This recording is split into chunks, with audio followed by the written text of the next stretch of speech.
या कोर्समधला जो पहिला पेपर आहे पंचायती राज संस्थांची मूलभूत तत्वे, या पेपरमधलं जे चौथं युनिट आहे ग्रामसभांविषयी, त्याविषयीची चर्चा मी माझ्या प्रेझेंटेशनमधनं करणार आहे.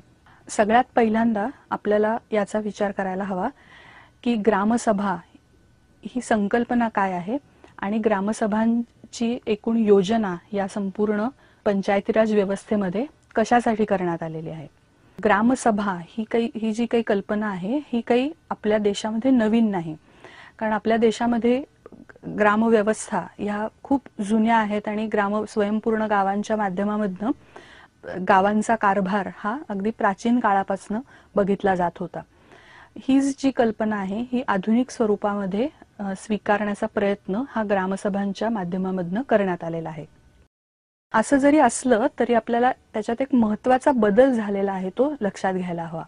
पूर्वीची जी स्वयंपूर्ण गावाची जी कल्पना होती किंवा गाव जे स्वतः कारभार बघत असे, स्वतःचे सगळे प्रश्न एकत्र बसून सोडवण्याची जी काही संकल्पना होती, ही जरी असली तरी या प्रक्रियेमध्ये गावातला प्रत्येक नागरिक, प्रत्येक व्यक्ती ही काही सहभागी होऊ शकत नव्हती. आपल्याकडे गावगाड्याची व्यवस्था होती, काही जातींना या सगळ्यापासून बाहेर ठेवलं जात असे, स्त्रियांना सार्वजनिक ठिकाणी सहभागी होता येत नव्हतं. त्याच्यामुळे जरी लोक एकत्र बसून निर्णय घेत असले तरी त्या निर्णय प्रक्रियेमध्ये गावातले सगळे नागरिक सहभागी होऊ शकत नव्हते. आधुनिक कालखंडामध्ये आणि आपल्यासारख्या लोकशाही देशांमध्ये ज्यावेळेला ही ग्रामसभेची संकल्पना स्वीकारण्यात आली तेव्हा हे जे वगळण्याचं जे तत्व परंपरेने इथं घालून दिलेलं होतं ते डावलून ग्रामसभेची संकल्पना अधिकाधिक लोकशाहीला पूरक असेल याचा प्रयत्न करण्यात आला. आपल्याला असं म्हणता येईल की ग्रामसभेचं लोकशाहीकरण हे केलं गेलं आणि त्याद्वारे आपल्याला असं पाहायला मिळतं की ग्रामसभा ही अधिकाधिक समावेशक झाली आणि गावामध्ये जो कोणी मतदार असेल ती प्रत्येक व्यक्ती, म्हणजे ती श्रीमंत असेल किंवा गरीब असेल, तिच्याकडे जमीन असेल किंवा ती भूमिहीन शेतमजूर असेल किंवा स्त्री असेल किंवा पुरुष असेल, वयोवृद्ध व्यक्ती असेल किंवा तरुण मतदार असेल, सगळ्यांना, प्रत्येकाला, कोणत्याही विचाराच्या माणसाला एकूण गावाच्या कामकाजावरती नियंत्रण ठेवता येईल, त्याच्यावर प्रभाव टाकता येईल याचा प्रयत्न हा आपल्याला ग्रामसभेच्या माध्यमामधनं केला गेलेला असलेला पाहायला मिळेल. ग्रामसभेच्या संदर्भातल्या ज्या तरतुदी आहेत त्या तरतुदींची चर्चा आपण दुसऱ्या पेपरमधल्या एका प्रकरणामध्ये करणार आहोत, तेव्हा त्याची जी तरतूद आहे त्याच्याबद्दल मी आता बोलत नाही. पण ग्रामसभेचं जे सगळं महत्त्व आहे, त्याच्यामागची जी संकल्पना आहे त्याचा विचार आपण इथं प्रामुख्याने करणार आहोत. ग्रामसभेच्या माध्यमामधनं जसं एक लोकशाहीकरणाची प्रक्रिया अधिक दूरवर नेण्याचा प्रयत्न होत असल्याचं मी आता जसं म्हटलं, तसंच आपल्याला आणखीही एक महत्त्वाचा मुद्दा ग्रामसभेच्या बाबतीमध्ये लक्षात घ्यायला हवा की ज्याला प्रत्यक्ष लोकशाही म्हटलं जातं. प्रत्यक्ष लोकशाही म्हणजे काय? तर प्रत्यक्ष लोकशाही याचा अर्थ शासन कारभारामध्ये लोकांचा प्रत्यक्ष सहभाग. हे जे शासनाच्या कामकाजात लोकांचा प्रत्यक्ष सहभाग असण्याची जी संकल्पना आहे ती आपल्याला आधुनिक काळामध्ये प्रत्यक्षात राबवणं शक्य होत नाही. याचं साधं कारण असं आहे की आजच्या काळामध्ये राज्यसंस्थांचे आकार खूप मोठे झालेले आहेत. आपल्याला माहितीये भारत हा आपला देश केवढा प्रचंड मोठा आहे. या देशाच्या कामकाजामध्ये आपण प्रत्यक्ष सहभागी होऊ शकत नाही, पण स्थानिक पातळीवरती आपण सहभागी होऊ शकतो. म्हणून लोकशाही प्रत्यक्ष लोकशाहीच्या स्वरूपामध्ये आणणं, म्हणजे लोकशाहीचं जे प्रत्यक्ष लोकशाही हे जे काही एक त्याचं रूप आहे त्या रूपाच्या माध्यमामधनं ग्रामसभा ही लोकशाही पुढे नेण्याचा प्रयत्न करत असल्याचं आपल्याला पाहायला मिळतं. स्थानिक पातळीवरचे जे प्रश्न असतात त्या प्रश्नांचे वेगवेगळे पैलू हे तिथं राहणाऱ्या लोकांना अधिक चांगले परिचित असू शकतात. म्हणजे जेव्हा राज्य पातळीवरचे किंवा देशाच्या पातळीवरचे प्रश्न असतात त्या सगळ्या प्रश्नांची आपण अगदी जाणीवपूर्वक माहिती करून घेऊच असं काही नाही, पण जे रोजचे प्रश्न असतात, स्वच्छतेचे असू शकतात किंवा चांगल्या रस्त्याचे असू शकतात, शाळेचे प्रश्न असू शकतात, आरोग्यविषयक सेवांचे प्रश्न असू शकतात, यासारखे जे प्रश्न आहेत हे वेगवेगळ्या पद्धतीने आपल्याला नेहमीच कधी ना कधी प्रत्येक माणसाला त्याला तोंड द्यावं लागत असतं, त्याला काही ना काही अडचणी येत असतात. आणि या दृष्टीने स्थानिक पातळीवरती जी काही शासन कारभार पाहणारी जी व्यवस्था आहे ती व्यवस्था आपलं काम चोख बजावते आहे किंवा नाही हे पाहण्यासाठी म्हणून सुद्धा ग्रामसभा ही अत्यंत उपयोगी पडत असल्याचं आपल्याला पाहायला मिळेल. मी मगाशी म्हटलं की ग्रामसभेची किंवा गावाच्या कारभारामध्ये लोकांनी सहभागी होण्याची जी संकल्पना आहे ती आपल्या देशामध्ये फार पूर्वीपासून आहे. त्याची वेगवेगळ्या पद्धतीची रूपं, नव्या नव्या पद्धतीने त्याचं रूपांतर करण्याचे प्रयत्न सुद्धा आपल्या देशामध्ये झालेले आहेत. आणि हे करत असताना आपल्याला अगदी प्रामुख्याने ज्यांचं नाव लक्षात घ्यायला पाहिजे ते म्हणजे महात्मा गांधी. महात्मा गांधींनी ग्रामस्वराज्याची संकल्पना मांडली हे आपल्या सगळ्यांना माहीत आहे. स्वयंपूर्ण खेड्याची संकल्पना ते मांडत होते आणि स्वयंपूर्ण खेड्याच्या अनुषंगाने विकास व्हावा असा त्यांचा आग्रह होता, हेही आपल्याला माहीत आहे. एक आपल्याला बरेचदा आपण या बाबतीमध्ये एक अशी चूक करतो की आपल्याला असं वाटतं की जी काही गावगाड्याची व्यवस्था आणि जे काही इथं वंश परंपरेने चालत आलेलं जे गाव होतं तसंच्या तसंच गाव गांधीजींना हवं होतं की काय, आणि म्हणून मग आपल्याला त्यांच्या विचारामधली ही विसंगती वाटते किंवा त्याच्यामध्ये काहीतरी विषमतेचं समर्थन होतंय का काय अशी शंकाही काही जण व्यक्त करत असताना आपल्याला दिसतात. आपल्याला हे लक्षात घ्यायला हवं की महात्मा गांधींनी हे स्पष्टपणे सांगितलेलं आहे, अनेक ठिकाणी सांगितलेलं आहे की जसं गाव आता अस्तित्वात आहे तसंच्या तसंच गाव हे काही त्यांच्या आदर्श गावाच्या कल्पनेमध्ये बसत नाही. आदर्श गावाच्या कल्पनेमध्ये आत्ताचं जे गाव आहे त्याच्यात फार मोठ्या प्रमाणात स्थित्यंतर होण्याची गरज आहे आणि त्या स्थित्यंतराच्या प्रक्रियेमध्ये त्या गावामध्ये रोजगार निर्मिती होणं, त्या गावामध्ये एकोपा नांदणं, त्या गावात कोणतीही विषमता नसणं, सर्वजण समान पातळीवरती येणं, आरोग्यविषयक जाणीवा विकसित झालेल्या असणं, या सगळ्याचा समावेश हा गांधीजींच्या विचारामध्ये त्यांच्या गावाविषयीच्या कल्पनेमध्ये प्रामुख्याने आपल्याला असलेला पाहायला मिळतो.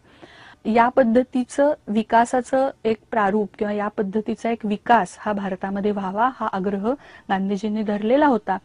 पण स्वातंत्र्यानंतरची जी परिस्थिती होती ती परिस्थिती पाहता आपल्याला मोठ्या प्रमाणातले उद्योगधंदे उभारून आणि शहरांचा विकास करून आपला विकास साधला जावा असा विचार प्रवाह अधिक प्रभावी झालेला आपल्याला पाहायला मिळतो. आणि त्याच्यामुळे गांधीजींचं जे काही ग्रामस्वराज्याची जी संकल्पना होती ती संकल्पना आपण मार्गदर्शक तत्वांच्या स्वरूपामध्ये स्वीकारली, पण त्या संकल्पनेला प्रत्यक्षामध्ये आणण्यासाठी जी आवश्यक कायद्यांमध्ये बदल किंवा तरतुदी करण्याची जी गरज होती ती काय आपल्याला केलेली दिसत नाही. तरी सुद्धा एकूण ग्रामस्वराज्याची कल्पना ही आपल्याला आवश्यक वाटत असल्यामुळे त्याविषयीची विविध तरतुदी थोड्याफार प्रमाणामध्ये या भारतात करण्यात आलेल्या होत्या. त्याच्याविषयी मी सविस्तराने बोलत नाही, याचं कारण असं की पहिल्या प्रकरणामध्ये तुम्ही याबद्दल सविस्तर ऐकलेलं आहे.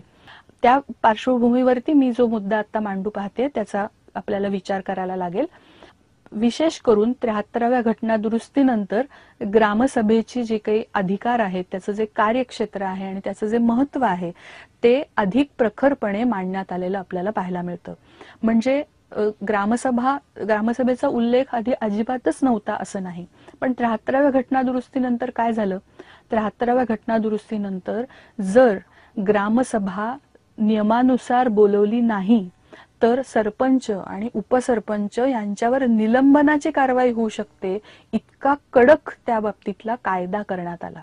आणि त्यामुळे गावाचा जो काही कारभार आहे हा फक्त गावातले चार निवडून आलेले जे कोण लोक असतील, ग्रामपंचायतीचे सदस्य असतील, ते फक्त बघत राहतील आणि इतरचे जे लोक आहेत, इतर लोक त्याच्यात काही सहभागी होणार नाहीत किंवा ते काही प्रश्न विचारू शकणार नाहीत, अशी जी लोकशाहीला मारक परिस्थिती असण्याचा जो संभव होता आधीच्या तरतुदींमध्ये तो पूर्णपणे डावलण्यात आला आणि त्याच्याऐवजी लोकशाहीकरणाला मार्ग मोकळा करून देण्यात आला.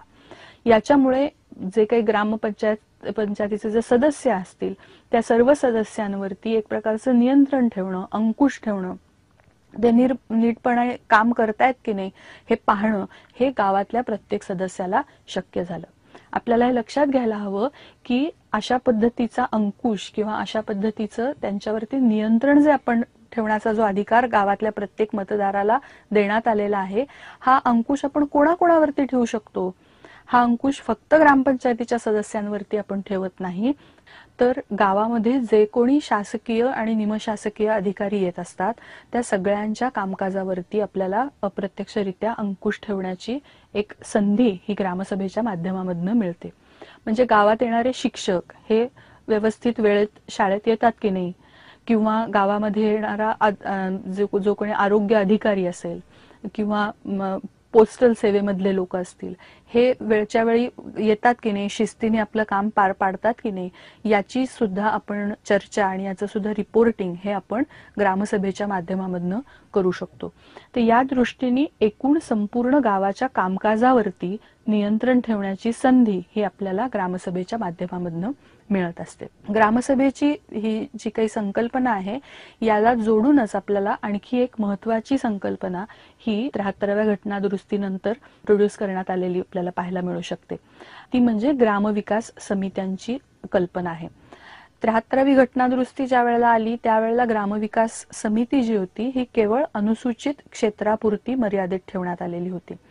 मात्र 2003 साली शासनाने एक दुरुस्ती करून आपल्याला ग्रामविकास समित्यांचं जे कामकाज आहे हे सर्वच ग्रामपंचायतीच्या माध्यमामधनं राबवता येण्याची तरतूद ही केलेली पाहायला मिळते. ग्रामविकास समिती म्हणजे काय? ग्रामविकास समिती म्हणजे लोक आणि शासन यांच्या एकत्रित सहभागामधनं गावाचा विकास साधण्याची एक तरतूद असं आपल्याला म्हणता येईल. आपला एक दृष्टिकोन असा अनेकदा होतो की गावामध्ये बऱ्याच अडचणी आहेत, निरनिराळे आपल्या पुढचे प्रश्न आहेत, शाळेचे असतील, रस्त्याचे असतील किंवा इतरही काही वेगवेगळ्या प्रकारचे प्रश्न असतील. मग आता हे जे प्रश्न आहेत हे कोणी सोडवायचे? तर ते सरकारने सोडवायचे. सरकारची एक जबाबदारी आहे आणि सरकारची काही धोरणंही आहेत, त्या धोरणांची अंमलबजावणी करण्यासाठी प्रशासकीय यंत्रणाही आहे. हे सगळं जरी खरं असलं तरी जोपर्यंत आपण स्वतःचा विकास करण्यासाठी म्हणून स्वतः त्याच्यामध्ये काही योगदान देत नाही तोपर्यंत हा विकास पुढे जाणार नाही. त्याला काही मर्यादा ह्या निश्चितच राहतील. आपण सगळ्या गोष्टींसाठी केवळ शासनावरती अवलंबून राहू शकत नाही. त्याच्यामध्ये आपणही आपलं योगदान हे दिलं पाहिजे. ग्रामविकास समित्यांच्या माध्यमामधनं आपण योगदान देण्याची एक सवलत, एक संधी ही आपल्याला उपलब्ध करून दिली असल्याचं आढळून येईल. ग्रामविकास समित्यांमध्ये ग्रामपंचायतीचे सदस्य, त्याचप्रमाणे गावाच्या पातळीवरती काम करणाऱ्या, विशिष्ट समाज घटकांसाठी काम करणाऱ्या, दुर्बल घटकांसाठी काम करणाऱ्या अशा जर काही संघटना असतील तर त्या संघटनांचे प्रतिनिधी आणि सामान्य नागरिक यांच्या एकत्रित कामकाजामधनं समाजाचा आणि त्या विशिष्ट गावाचा विकास साधण्याची तरतूद करण्यात आलेली आहे. म्हणजे या समितीमध्ये या तिन्ही प्रकारचे घटक हे प्रतिनिधी म्हणून तिथं काम पाहत असतात आणि त्यांच्या एकत्रित चर्चेमधनं गावापुढचे जे वेगवेगळे प्रश्न असतील, स्वच्छतेचे असू शकतील प्रश्न, आरोग्याचे प्रश्न असू शकतील, या सगळ्या प्रकारच्या प्रश्नांच्या संदर्भामध्ये निर्णय घेण्याचा जो काही अधिकार आहे हा या समितीला देण्यात आलेला आहे. ती ग्रामपंचायतीला आपला निर्णय कळवते, ग्रामपंचायतीला आपला अहवाल सादर करते आणि त्या अनुसार ग्रामपंचायत त्याच्यावरती योग्य ती कारवाई करत असते. या बाबतीत एक अत्यंत महत्वाचा जो काही अधिकार ह्या ग्रामविकास समितीला देण्यात आलेला आहे तो असा की गावामध्ये जर काही पडीक जमीन असेल किंवा वापरातली जरी जमीन असेल आणि ती जमीन जर शासन किंवा इतर कोणतंही आस्थापन, खाजगी किंवा सार्वजनिक स्वरूपाचं आस्थापन जर ती जमीन अधिग्रहित करण्याचा प्रयत्न करत असेल, म्हणजे ती जमीन विकत घेत असेल किंवा ती आपल्या ताब्यात घेत असेल कायदेशीर मार्गाने सुद्धा, खरं तर कायदेशीर मार्गानेच, तर अशी जरी ती प्रयत्न करत असली तरी सुद्धा त्याच्या संदर्भामध्ये असा निर्णय गावाच्या हिताचा आहे किंवा नाही या बाबतीत सल्ला देण्याचा, अहवाल सादर करण्याचा अधिकार हा ग्रामविकास समितीला देण्यात आलेला आहे. बरेचदा लोक आपल्या गरजेपोटी किंवा इतर काही कारणांसाठी आपली जमीन विकून जातात, पण गावातली जी शेत जमीन असेल किंवा गावातली आत्ता वापरात नसलेली पण शेतीला उपयोगी अशी जमीन असेल तर ती जमीन जर एखाद्या उद्योगधंद्यासाठी किंवा इतर वेगळ्या व्यावसायिक कारणासाठी विकून त्याच्यात गावाचं भलं आहे किंवा नाही याचा विचार हा ग्रामविकास समिती ही करू शकते आणि त्या संबंधितला अहवाल हा ती ग्रामपंचायतीला सादर करू शकते. तर या दृष्टीने गावाचा सर्वांगीण विकास साधण्याची एक तरतूद आपल्याला गावविकास समितीमध्ये करण्यात आलेली पाहायला मिळते आणि तो एक महत्वाचा लोकशाहीकरणाचा मार्ग आहे हे आपण निश्चितच मानू शकतो.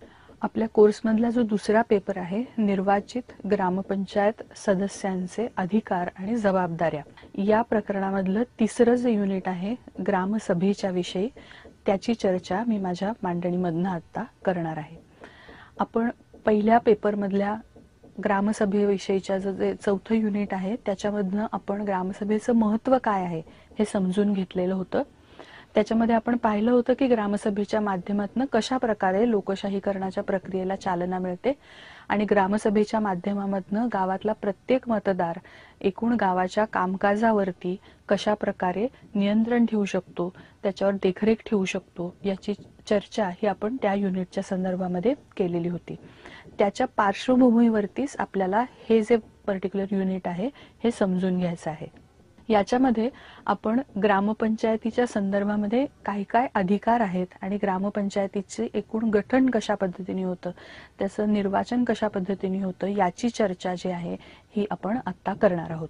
पहिली सगळ्यात महत्त्वाची गोष्ट आपल्याला लक्षात घ्यायला पाहिजे ती अशी की एका आर्थिक वर्षामध्ये ग्रामपंचायतीच्या कमीत कमी 6 बैठका झाल्या पाहिजेत अशी तरतूद ही कायद्यामध्ये आहे. आर्थिक वर्ष म्हणजे काय, ते 1 एप्रिल ते 31 मार्च हे आपण आर्थिक वर्ष म्हणतो. या आर्थिक वर्षामध्ये कमीत कमी 6 बैठका ह्या झाल्या पाहिजे. कमीत कमी 6 याचा अर्थ काय, तर 6 पेक्षा अधिक बैठका या घेतल्या जाऊ शकतात. जर तशा प्रकारची आवश्यकता वाटली तर सरपंच अशा प्रकारची अधिक बैठक, जादाची बैठक ही ते बोलवू शकतात. पण कमीत कमी 6 बैठका या झाल्याच पाहिजेत. आणि जर या 6 बैठका झाल्या नाहीत, जर त्याच्यामध्ये कसूर झाली, जर सरपंच एखादी बैठक एक जरी बैठक कमी त्यांनी भरवली तरी सुद्धा त्यांच्यावरती कारवाई केली जाऊ शकते. आणि ती कारवाई करण्याच्या संदर्भातले जे काही अधिकार देण्यात आलेले आहेत जिल्हाधिकाऱ्यांना, ते एवढ्या महत्वाचे आहेत आणि एवढे प्रखर स्वरूपाचे आहेत की त्याविरुद्ध अपील करता येत नाही वरच्या कोणत्याही अधिकाऱ्यांकडे. तर त्या संदर्भात एकदम डायरेक्टली सर्व उच्च न्यायालयामध्ये रिट दाखल करता येतं. म्हणजे जर समजा एखाद्या गावातील सरपंच किंवा उपसरपंच यांच्याकडनं ग्रामसभा घेण्यामध्ये कसूर झाली आणि त्याच्यामुळे जर त्यांच्यावरती निलंबनाची किंवा इतर कोणत्याही प्रकारची जर कारवाई करण्यात आली तर त्याविरुद्ध दाद मागण्यासाठी एकदम उच्च न्यायालयाचेच दरवाजे ठोठावता येतात. अधेमध्ये कुठेही त्या बाबतीमध्ये काहीही अपील दाखल करता येत नाही. ही तरतूद जर आपण पाहिली तर त्यातनं लक्षात येईल की ग्रामसभा आयोजित करण्याच्या संदर्भामध्ये किती मोठ्या प्रमाणामध्ये महत्त्व हे एकूण या कायद्यामध्ये देण्यात आलेलं आहे, त्याचं किती महत्त्व एकूण कायदे करणाऱ्यांना वाटलेलं आहे हे आपल्याला लक्षात घेता येईल. या ज्या काही 6 बैठका एका आर्थिक वर्षामध्ये बोलवायच्या असतात, या बैठकांच्या संदर्भातली जी काही नोटीस असते ती नोटीस ही किमान 8 ते 10 दिवस आधी देणं हे बंधनकारक आहे. त्या संदर्भात गावात दवंडी पिटली जाणं हे आवश्यक आहे. आणि अशा पद्धतीने गावात दवंडी पिटल्यानंतर जेव्हा ग्रामसभेची बैठक होते त्या बैठकीला गावातल्या विविध आस्थापनांमध्ये, गावातल्या विविध संस्थांमध्ये, शासकीय किंवा निमशासकीय संस्थांमध्ये जे जे कोणी पदाधिकारी असतील त्या सर्व पदाधिकाऱ्यांच्यावरती हे बंधनकारक आहे की त्यांनी या ग्रामसभेच्या बैठकीला हजर राहिलं पाहिजे. केवळ ग्रामसभेच्या पूर्वपरवानगीनेच या बैठकांना अनुपस्थित राहण्याचा अधिकार त्यांना देण्यात आलेला आहे. अन्यथा त्यांच्यावरती हे बंधनकारक आहे की त्यांनी ग्रामसभेच्या बैठकीला हजर राहिलं पाहिजे. मी मगाशी म्हटल्याप्रमाणे ग्रामसभेची बैठक ही वर्षातनं किमान 6 वेळा ही बोलवावीच लागते. समजा जर एखाद्या गावामध्ये सरपंचांनी कसूर केली आणि जर अशा पद्धतीने बैठक बोलावली नाही तर गटविकास अधिकाऱ्याला तसा आदेश देता येतो आणि त्या आदेशानुसार अशी बैठक बोलवणं हे बंधनकारक असतं.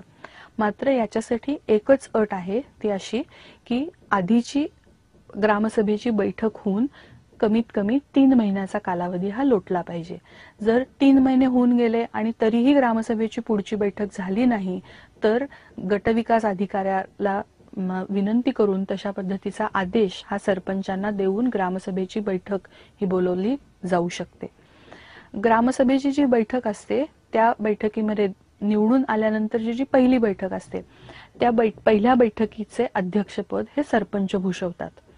तसंच प्रत्येक आर्थिक वर्षामधली जी पहिली बैठक असते त्या पहिल्या बैठकीचं अध्यक्षपद देखील सरपंच भूषवतात. या व्यतिरिक्त ज्या कोणत्या ग्रामसभेच्या बैठका होतील या सगळ्या बैठकांमध्ये मात्र इतर कोणत्याही व्यक्तीला म्हणजे सामान्य नागरिकाला सुद्धा किंवा इतर शासकीय आणि निमशासकीय संस्थांमधील पदाधिकाऱ्यांना सुद्धा पद भूषवता येऊ शकतं. सरपंचांनाही भूषवता येऊ शकतं किंवा इतर कोणालाही भूषवता येऊ शकतं. मात्र पहिल्या बैठकीच्या बाबतीत म्हणजे प्रत्येक आर्थिक वर्षातली पहिली बैठक आणि निवडून आल्यानंतरची पहिली बैठक याला मात्र सरपंचांनीच अध्यक्षपद भूषवलं पाहिजे अशी तरतूद ही करण्यात आलेली आहे. याचं कारण काय आहे की या दोन्ही पहिल्या ज्या बैठका असतील या दोन्ही पहिल्या बैठकांमध्ये सरपंचांनीच अध्यक्षपद भूषवण्याचं काय बंधन आहे, त्याचा का आग्रह धरण्यात आलेला आहे. याचं कारण असं आहे की पुढच्या आर्थिक वर्षाच्या संदर्भामध्ये काय नियोजन असेल, कोणत्याही प्रकारचं जो काही विकासाचा मार्ग अवलंबण्याच्या संदर्भात जे काही निर्णय घेण्यात आलेले असतील या सगळ्याच्या संदर्भात एकूण सामान्य नागरिकांना अवगत करून देण्याची एक संधी ही या माध्यमातून देण्यात आलेली आहे. ग्रामसभेच्या बैठकीमध्ये कोण कोण उपस्थित राहू शकतं हे ठरवण्याचा अधिकार सरपंचांना आहे. जर कोणाच्या उपस्थितीबाबत काही शंका आली तर त्या प्रभागाची मतदार यादी मागवून ती व्यक्ती त्या भागातली मतदार आहे किंवा नाही हे पाहता येऊ शकतं आणि त्यानुरूप निर्णय हा देण्यात येऊ शकतो. दुसरा या संदर्भातला एक महत्वाचा भाग आपल्याला असा लक्षात घ्यायला हवा की 3 महिन्यापेक्षा अधिक कालावधी उलटून गेलेला असेल आणि जर ग्रामसभेची बैठक झालेली नसेल तर गटविकास अधिकाऱ्याच्या आदेशानुसार ग्रामसभेची बैठक बोलवता येते अशी तरतूद आहे हे आपण मगाशी पाहिलं. अशी जर बैठक गटविकास अधिकाऱ्याच्या आदेशानुसार झालेली असेल तर त्या ग्रामसभेच्या बैठकीचं अध्यक्षपद गटविकास अधिकाऱ्याने नेमलेली जी कोण व्यक्ती असेल ती त्या बैठकीचं अध्यक्षपद ही भूषवित असते. एकूण ग्रामसभेच्या कामकाजामध्ये सहभागी होण्याचा अधिकार हा अशा व्यक्तीला असतो. निर्णय घेण्यासाठी आपलं मत मांडण्याचा अधिकार सुद्धा असतो. मात्र जर मतदानाची वेळ आली तर मतदान करण्याचा अधिकार मात्र या व्यक्तीला असत नाही. ग्रामसभेच्या बैठकीच्या आधी गावातल्या महिलांची बैठक घेण्याची तरतूदही करण्यात आलेली आहे. बरेचदा काय होतं की गावामधल्या ज्या सगळ्या बायका आहेत या बायकांना कदाचित इतर पुरुषांच्या उपस्थितीमध्ये बोलण्याचा संकोच वाटू शकतो. अशा वेळेला त्या आपली मतं मोकळेपणाने मांडत नाहीत आणि गावाच्या एकूण कामकाजामध्ये त्यामुळे त्या वंचित राहू शकतात त्या कामकाजापासून. तर असं त्या वंचित राहू नयेत म्हणून ही तरतूद करण्यात आलेली आहे की ज्या गावातल्या सगळ्या बायका आहेत या सगळ्या बायकांची बैठक ही ग्रामसभेची बैठक होण्याच्या पूर्वी घेण्यात यावी. ग्रामसभेला जो आणखी एक अधिकार देण्यात आलेला आहे तो अधिकार म्हणजे गावामध्ये जे वेगवेगळे शासकीय आणि निमशासकीय अधिकारी कार्यरत असतात त्या सगळ्यांच्या उपस्थितीवरती नियंत्रण ठेवण्याचा अधिकार देण्यात आलेला आहे. ग्रामसभेच्या बैठकीमध्ये त्यांच्या उपस्थितीविषयी तक्रार करण्याचा किंवा उपस्थितीच्या संदर्भामध्ये आपलं मत मांडण्याचा जो काही अधिकार आहे हा ग्रामसभेला देण्यात आलेला आहे. याच प्रकारे जर कोणताही शासकीय किंवा निमशासकीय अधिकारी हा नियमबाह्य वर्तन करत आहे असं जर ग्रामसभेच्या सदस्यांना लक्षात आलं तर ते देखील ग्रामसभेच्या बैठकीमध्ये त्याविषयीचा मुद्दा आहे ते मांडू शकतात. गावामध्ये उपस्थित असलेल्या शासकीय आणि निमशासकीय अधिकाऱ्यांच्या उपस्थितीवरती तसंच कामकाजावरती नियंत्रण ठेवण्याचा अधिकार हा ग्रामसभेला आहे. म्हणजे जर एखादा शासकीय किंवा निमशासकीय अधिकारी वेळेवरती आपल्या कामाच्या ठिकाणी उपस्थित होत नसेल किंवा नियमबाह्य काही वर्तन त्याच्याकडनं घडत असेल तर त्याच्या संदर्भामध्ये तक्रार करण्याचा किंवा तो मुद्दा सर्वांच्या समोर मांडण्याचा अधिकार हा गावातल्या प्रत्येक मतदाराला देण्यात आलेला आहे आणि अशा प्रकारचा अधिकार ग्रामसभेच्या बैठकीमध्ये तो मतदार बजावू शकतो. याच्यामधनं गावातले जे कोण पदाधिकारी आहेत ते अत्यंत चोखपणे काम करतील यावरती नियंत्रण ठेवण्याचा अधिकार हा ग्रामसभेला प्राप्त होतो. अशा प्रकारे जर तक्रार करण्यात आली तर त्या तक्रारीवरती 3 महिन्याच्या आत गटविकास अधिकाऱ्यांनी निर्णय देणं हे बंधनकारक आहे. त्या निर्णयाच्या संदर्भामध्ये जर काही अपील असेल, त्या निर्णयाच्या संदर्भात जर काही तक्रार असेल तर जिल्हा परिषदेच्या कार्यकारी अध्यक्षाकडे तक्रार करता येऊ शकते आणि त्यांनीही 3 महिन्यामध्ये निर्णय देणं हे अपेक्षित आहे. म्हणजे गाव वेगवेगळ्या पद्धतीने आपल्या एकूण गावाच्या विकासासाठी किंवा गावाच्या प्रशासनासाठी जे जे कोणते अधिकारी हे गावामध्ये असतात त्यांच्या कामकाजावरती नियंत्रण ठेवू शकतात आणि त्यांना अधिकाधिक लोकाभिमुख बनवू शकतात। राज्य शासनाच्या आणि केंद्र शासनाच्या ज्या व्यक्तिगत लाभधारक योजना आहेत त्या योजनांसाठी पात्र व्यक्तीची निवड करण्याचा अधिकार हा ग्रामसभेला देण्यात आलेला आहे। याच्यामुळे या विषयीची खुली चर्चा, मोकळेपणाने चर्चा ही होणं शक्य होतं आणि पात्र व्यक्तीलाच त्या योजनेचा लाभ मिळेल याची हमी देण्यात येऊ शकते। त्याच्यामध्ये या सर्व निवड प्रक्रियेमध्ये एक खुलेपणा राहतो आणि या दृष्टीने ही तरतूद ही आपल्याला अत्यंत महत्त्वाची असल्याचं आढळून येईल। ग्रामसभेच्या कामकाजाचं इतिवृत्त लिहिणं ही एक अत्यंत महत्त्वाची जबाबदारी आहे। ही जबाबदारी ग्रामपंचायतीच्या सचिवावरती सोपवण्यात आलेली आहे। जर सचिव उपलब्ध नसेल तर सरपंच कोणत्याही शासकीय किंवा निमशासकीय अधिकाऱ्याला हे काम करण्यासाठी म्हणून त्याची जबाबदारी त्या व्यक्तीवरती सोपवू शकते। इतिवृत्त लिहिण्याचं महत्त्व काय आहे? इतिवृत्त लिहिण्यामधनं जी काही चर्चा प्रत्येक ग्रामसभेच्या बैठकीमध्ये होते त्याची योग्य अशी नोंद ठेवता येते आणि मग नंतरच्या कोणत्याही बैठकीच्या संदर्भामध्ये जर काही प्रश्न उपस्थित झाला तर जुनी इतिवृत्त काढून आपण त्याबद्दल तपासून पाहू शकतो की कशा प्रकारे चर्चा झालेली होती, काय मुद्दे मांडले गेलेले होते, कोणत्या व्यक्तीने काय मुद्दा मांडलेला होता, या गोष्टी आपल्याला तपासून पाहता येऊ शकतात आणि गावामध्ये जे काही निर्णय घेतले जातात त्याचा एक दस्तऐवज हा आपल्याकडे तयार राहतो। या दृष्टीने इतिवृत्त नेमकेपणे लिहिणं आणि बारकाईने लिहिणं, झालेल्या सगळ्या चर्चांचं व्यवस्थित त्याच्यामध्ये अहवाल ठेवला जाणं, त्याची नोंद ठेवली जाणं हे अत्यंत आवश्यक आहे। ही जबाबदारी चोखपणे पाडली जाते आहे किंवा नाही हे पाहणं हे ग्रामपंचायतीच्या सरपंचाचं महत्त्वाचं कर्तव्य आहे। आता आपण ग्रामसभेची बैठक ही नेमकी कशी चालते आणि त्याविषयीचे कोणते नियम आहेत हे थोडक्यात समजून घेऊ।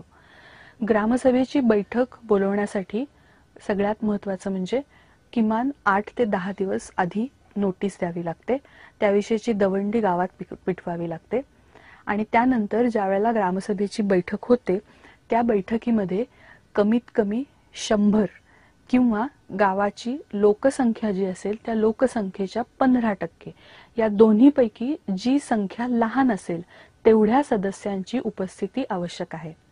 मी पुन्हा सांगते, 100 किंवा गावाची जी काही लोकसंख्या असेल त्या लोकसंख्येच्या 15% या दोन्हीपैकी जी संख्या छोटी असेल, जी संख्या लहान असेल तेवढ्या सदस्यांची उपस्थिती ही आवश्यक असेल। म्हणजे जर गावाची लोकसंख्या 1000 असेल तर गावामध्ये त्याचे लोकसंख्येच्या 15% म्हणजे 150 होतात, परंतु नियमानुसार 100 सदस्य असले तरी सुद्धा बैठकी घेता येऊ शकते। 15% आणि 100 याच्यातली जी छोटी संख्या असेल तेवढ्याला आपण गणपूर्ती असं म्हणतात, तेवढे लोक उपस्थित असले तर आपण ही बैठक बोलावू शकतो। ग्रामसभेच्या बैठकीचं महत्त्वाचं वैशिष्ट्य म्हणजे या बैठकीमध्ये केवळ गावाचे मतदारच सहभागी होऊ शकतात, या व्यतिरिक्त इतर कोणीही या बैठकीमध्ये सहभागी होऊ शकत नाहीत।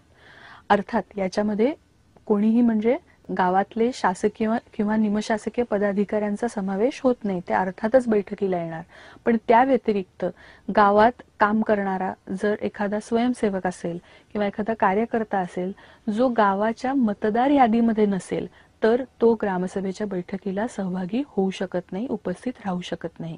या दृष्टीने ग्रामसभेला अत्यंत महत्त्वाचं आहे आपल्या लक्षात येईल, कारण याच्यामधनं लोक प्रत्यक्ष एकमेकाशी संवाद साधत असतात आणि एकमेकाशी संवाद साधून गावाच्या कामकाजावरती नियंत्रण ठेवण्याचा, त्याच्यावर देखरेख ठेवण्याचा प्रयत्न ते करत असतात। आता आपण बैठकीचे जे कोणी अध्यक्ष असतील त्यांनी कोणत्या जबाबदाऱ्या पार पाडायच्या असतात याविषयी आपण माहिती करून घेऊ। मी सुरुवातीला सांगितलेलं आहे की बैठकीचे अध्यक्ष हे गावातल्या सदस्यांपैकी किंवा पदाधिकाऱ्यांपैकी कोणी असू शकतात। फक्त वर्षातल्या पहिल्या बैठकीत आर्थिक वर्षातल्या पहिल्या बैठकीचे अध्यक्षपद मात्र सरपंचांना भूषवायचं असतं, हे आपण आधी पाहिलेलं आहे। सरपंच किंवा इतर कोणी व्यक्ती जी कोणी त्या बैठकीचा अध्यक्ष असेल तिने कोणती कामं पार पाडायची आहेत? पहिलं सगळ्यात महत्त्वाचं काम म्हणजे बैठक सुरू करण्यापूर्वी गणपूर्ती निश्चित होत आहे किंवा नाही हे तपासणं आवश्यक आहे. गणपूर्ती म्हणजे काय हे आपण आता पाहिलेलं आहे. तर तेवढी उपस्थिती आहे किंवा नाही हे पाहून मगच बैठक ही घ्यावी. आणि जर तेवढी सदस्य संख्या नसेल, तेवढी जर गणपूर्ती तिथं होत नसेल, तर अर्धा तास सभा विसर्जित करून त्याच्यानंतर ती सभा सुरू करण्यात यावी. दुसरं महत्त्वाचं जे काम बैठकीच्या अध्यक्षांनी भूषवायचं असतं, त्यांची जी जबाबदारी त्यांच्यावरती सोपवण्यात आलेली आहे ती अशी की त्यांनी आधीच्या बैठकीचं इतिवृत्त हे वाचून दाखवायचं आहे. मगाशी मी सांगितलं की इतिवृत्त लिहिण्याचं महत्त्व काय आहे. इतिवृत्त लिहिण्यातनं आपल्याला आधी काय झालेली आहे चर्चा त्याच्यावरती पुन्हा प्रकाश टाकला जातो आणि त्याच्या अनुषंगाने आपण नवे निर्णय हे पुन्हा घेऊ शकतो. दोन्ही बैठकांमध्ये एक सलगता राहावी या दृष्टीने इतिवृत्त लिहिण्याला अत्यंत महत्त्वाचं आहे. हे जे इतिवृत्त आधीच्या बैठकीचं लिहिलं गेलेलं असेल ते इतिवृत्त वाचून दाखवणं आणि ते मंजूर करून घेणं ही जबाबदारी बैठकीच्या अध्यक्षांवरती सोपवण्यात आलेली आहे. तिसरी जी महत्त्वाची जबाबदारी बैठकीच्या अध्यक्षांवरती सोपवण्यात आली आहे ती म्हणजे एखाद्या व्यक्तीला त्या बैठकीमध्ये भाग घेता येऊ शकतो किंवा नाही याविषयीचा निर्णय घेण्याची जबाबदारी ही बैठकीच्या अध्यक्षांवरती सोपवण्यात आलेली आहे. आपण मगाशी पाहिलं की प्रभागाची मतदार यादी मागवून हे तपासता येऊ शकतं. अशा प्रकारचा निर्णय हा घेण्याची जबाबदारी ही बैठकीच्या अध्यक्षांवरती आहे. यानंतर ज्यावेळेला बैठकीचं कामकाज सुरू होतं तेव्हा बैठकीच्या नोटीसमध्ये जे कोणते वेगवेगळे मुद्दे हे मांडलेले असतात त्याची क्रमवार चर्चा ही सुरू केली पाहिजे. ज्या क्रमाने मुद्दे मांडलेले आहेत त्या क्रमाने त्यांची चर्चा होणं हे अपेक्षित आहे. त्या मुद्द्यांच्या संदर्भात जर कुणाला काही मत मांडायचं असेल तर त्यांनी हात वर केल्यानंतर त्यांना मत मांडायला देणं, त्यांच्यानंतर इतरांना बोलायला देणं, काही प्रस्ताव असतील तर ते प्रस्ताव मांडायला देणं, त्याला अनुमोदन देणाऱ्यांना बोलायला देणं, या प्रकारच्या सगळ्या कामकाजावरती सभेच्या अध्यक्षांनी, ग्रामसभेच्या अध्यक्षांनी नियंत्रण ठेवायचं असतं आणि बैठकीचं कामकाज हे नेमकेपणाने पार पडत आहे याची काळजी घ्यायची असते. ग्रामसभेचं कामकाज हे नेमकेपणाने पार पडत आहे याची खबरदारी ही ग्रामसभेच्या अध्यक्षांनी घ्यायची असते. ग्रामसभेमध्ये प्रत्येक मतदार मत मांडू शकतो हे जरी खरं असलं तरी त्याचं जे काही नियम आहेत ग्रामसभेचे नीटपणे चर्चा करण्याचे हे सगळे नियम पाळले जात आहेत ना हे तपासलं जाणं गरजेचं असतं. याची खबरदारी घेणं हे आवश्यक असतं. कारण नाही तर आपण गोंगाट, गर्दी आणि त्याच्यामधनं होणारा कोलाहल याच्यापेक्षा सभेचं कामकाज हे निश्चितच वेगळं असतं. प्रत्येकाला बोलण्याची योग्य संधी जर दिली तर त्याच्यामधनं काहीतरी चर्चा होऊ शकते, चांगलं काही बाहेर येऊ शकतं. याच्याऐवजी सगळेच जण जर एका वेळेला बोलायला लागले तर अर्थातच आपल्याला माहिती आहे की त्यातनं काहीच साध्य होत नाही. म्हणून बैठकीच्या एकूण कामकाजावरती नियंत्रण ठेवणं, त्यासाठी आवश्यक असलेले सगळे जे नियम आहेत ते व्यवस्थित पाळले जात आहेत की नाहीत हे तपासणं ही अध्यक्षाची जबाबदारी असते. एखादा जर निर्णय आपल्याला घ्यायचा असेल तर तो निर्णय घेत असताना गावातल्या लोकांचा विचार कोणत्या बाजूला आहे हे आपण मतदानाच्या माध्यमामधनं तपासू शकतो. इथं मतदान याचा अर्थ जसं निवडणुकीत आपण गुप्त मतदान करतो तशा प्रकारचं मतदान नव्हे, तर गावातले लोक आपला हात वर करून कोणत्या बाजूचं समर्थन ते करत आहेत ते प्रकट करू शकतात. म्हणजे एखाद्या ठरावाला मंजुरी देणाऱ्यांना आधी हात वर करायला सांगून त्यांची मोजणी करून नंतर त्याला विरोध करणाऱ्यांना हात वर करायला सांगून त्यांची मोजणी करून आपण निकाल हा देऊ शकतो.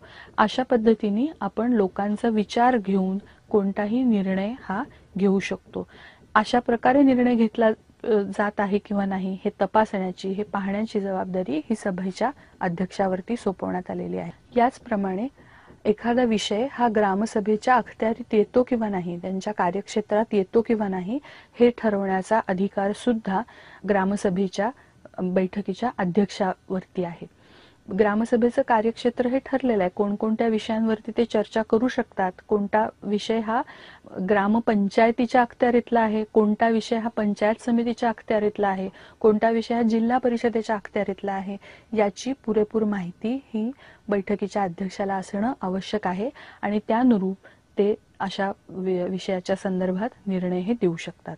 आर्थिक वर्ष सुरू झाल्यानंतर ग्रामसभेची जी पहिली बैठक होते, या पहिल्या बैठकीसमोर काही महत्त्वाचे अहवाल ठेवणं हे बंधनकारक आहे. ते कोणते अहवाल आहेत? पहिली गोष्ट सगळ्यात महत्त्वाची म्हणजे ज्याला लेखा अहवाल असं म्हणतात, म्हणजे जो काही जमा खर्च ग्रामपंचायतीचा आहे त्याचा अहवाल हा या ग्रामसभेच्या बैठकीपुढे ठेवणं हे आवश्यक आहे.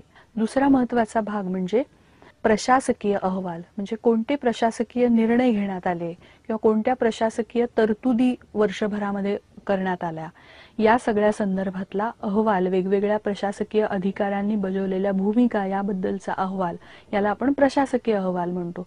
हा प्रशासकीय अहवाल ग्रामसभेच्या बैठकीपुढे ठेवणं हे बंधनकारक आहे.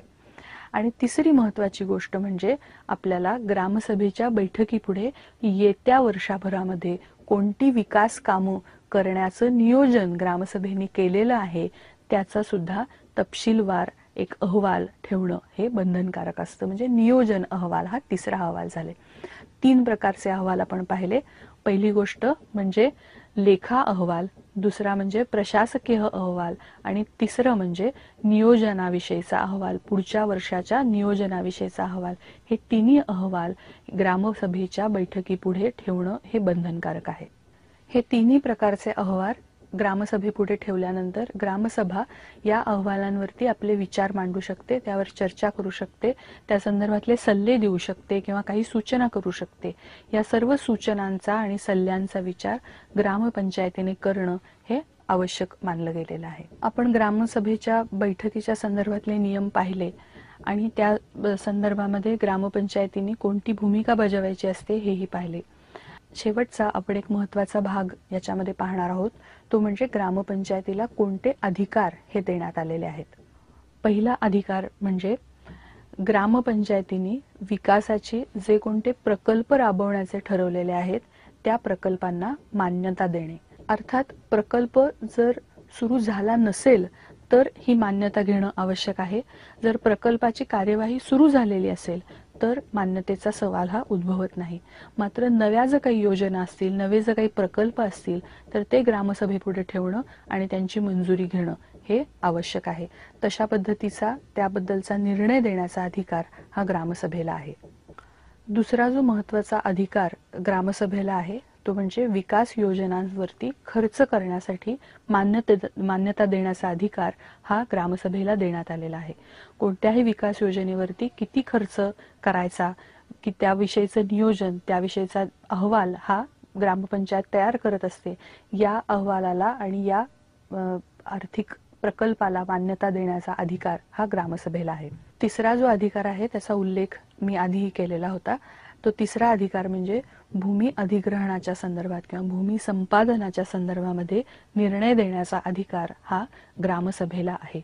जर गावामधली कोणतीही जमीन ही कोणत्याही कारणासाठी अधिग्रहित केली जात असेल, जर दुसरी कोणी ती जमीन ताब्यात घेत असेल, शासन असेल किंवा खाजगी एखादा संस्था असेल, तर त्याविषयीचा निर्णय देण्याचा अधिकार हा ग्रामसभेला देण्यात आलेला आहे. अशा पद्धतीने गावाच्या एकूण विकासाच्या संदर्भात, गावाच्या एकूण आर्थिक व्यवहाराच्या संदर्भात अत्यंत महत्त्वाचे अधिकार हे ग्रामसभेला देण्यात आलेले आहे असं आपल्याला आढळून येतं.